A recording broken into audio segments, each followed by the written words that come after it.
السلام علیکم و رحمت الله و برکاته. راستش سوال بانوان ما آمده است نسبت یک شخص الله هدایتش کنه، یعنی با دو خواهرش زنا کرده است.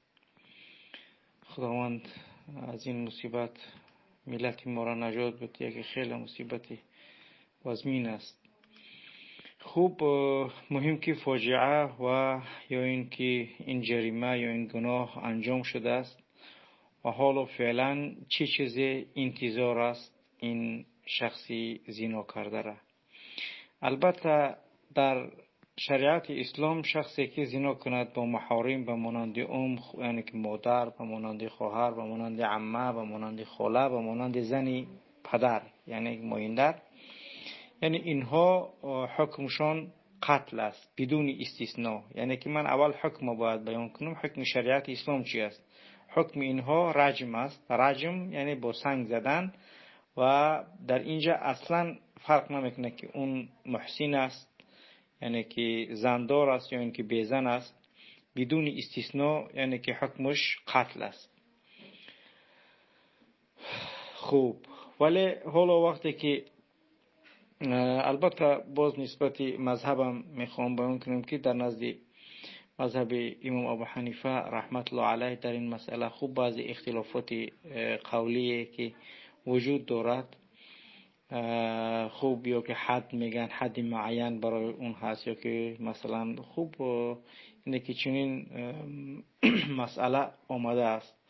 ولی خوب میریم سراغ احادیث رسول اکرم صلی الله علیه و سلم که در گذشته در این مسئله یعنی که چی کاری انجام دادگی هستند در تاریخ، یعنی که در زمان رسول اکرم صلی الله علیه و سلم نسبت این مسئله چی چیزی یعنی که آمده است.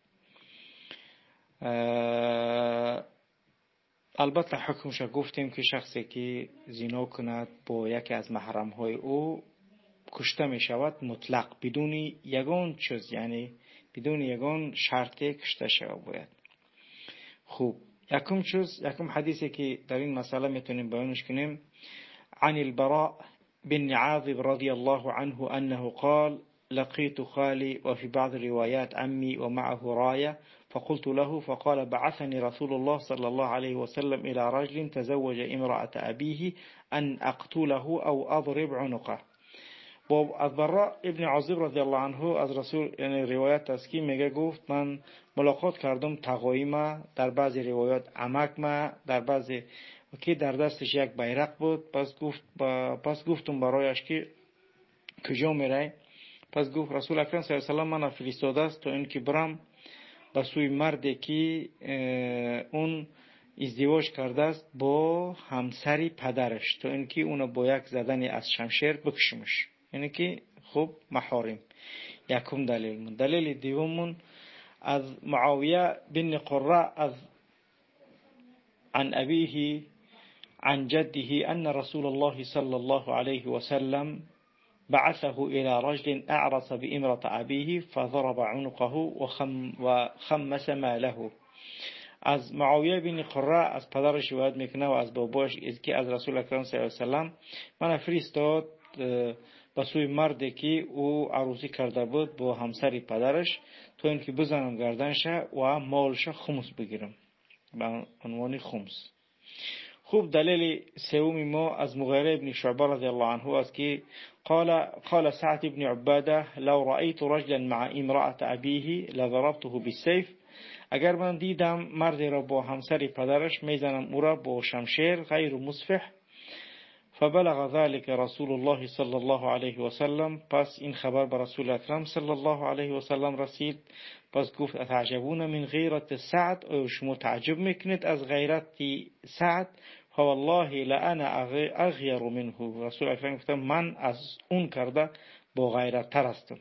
والله اغیر منی و من اجل غیرت الله حرم الفواحش ما ظهر منها و ما بطن. خوب، مهم چی است منظور ما شخصی که با محارمش زنا کرده است. خوب، دلیل چهارمش که قول اختیار جماعی از اصحاب رسول اکرم است که ما ندیدیم در این مسئله هیچ مخالفی را که در نسبت قتل. ابن عباس میگه فقط جاء عنه انه قال اقتلوا كل من اتى ذات محرم، هر شخصی که ذات محرم شه، یعنی که صاحب محرم، یعنی که محرم شه، با محرمش رسید، پس حکم او چی است؟ قتل است. از عبدالله ابن مطرف و ابو برده که میگه فقط جاء عنهما انهما حكم في رجل زنا بابنته بقتله، شخص یعنی که ابو برده میگه یک مرد را دیدن که حکم کرد شخصی را که زنا کرده بود با دخترش قتل. خوب دیگه در این مسئله از اقوال بزرگان از اصحاب رسول اکرم و احادیث دیگر نمیاریم. البته احادیث خیلی زیاد است در این مسئله. یعنی مهم حالا چیکار کنه بود. خوب شخصی که زنا کرد مهم این کار انجام داد. اکنون حاضر ما محکمه اسلامی وجود ندارد. یگانه کاری که ما میتونه انجام بدیم مهر همین دو خواهر با کاملش باید ادا کنه.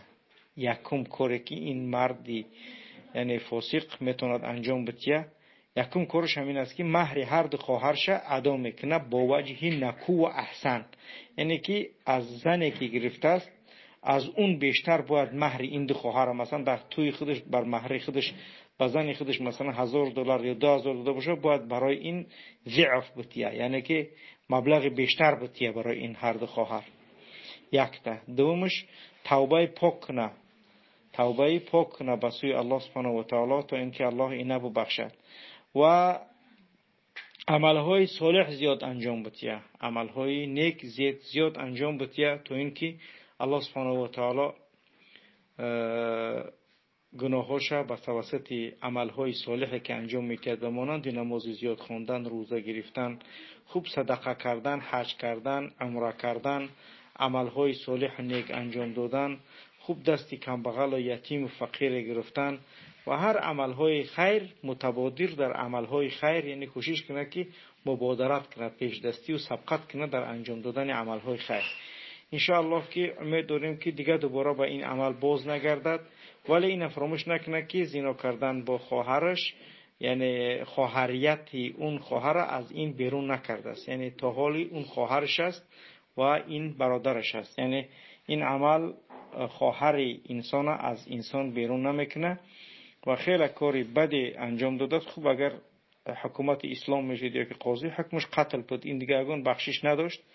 ولی خوب دیگه حالا که ما چنین محکمه نداریم، محکمه ما انشاءالله در روز قیامت انجام می شود، با همون خاطر فعلا کوشش کنه که این الحسنات یذهبن السیئات، انشاءالله با انجام عملهای صالح کردن، نیک کردن، امید داریم که الله سبحانه و تعالی اگر عفوش ببخشش میبخشش، اگر نبخشش خوب دیگه الله سبحانه و تعالی با اون داناتر است و الله ما را از چنین مصیبت ها نگاه دارد و خداوند برای ما روزهای نیکی عطا کند تا اینکه ما بتوانیم چنین یعنی که حد و چنین شخصانی که جنایت میکنن یعنی که نزد محکمه الهی در دنیا هم پاسخگو باشند.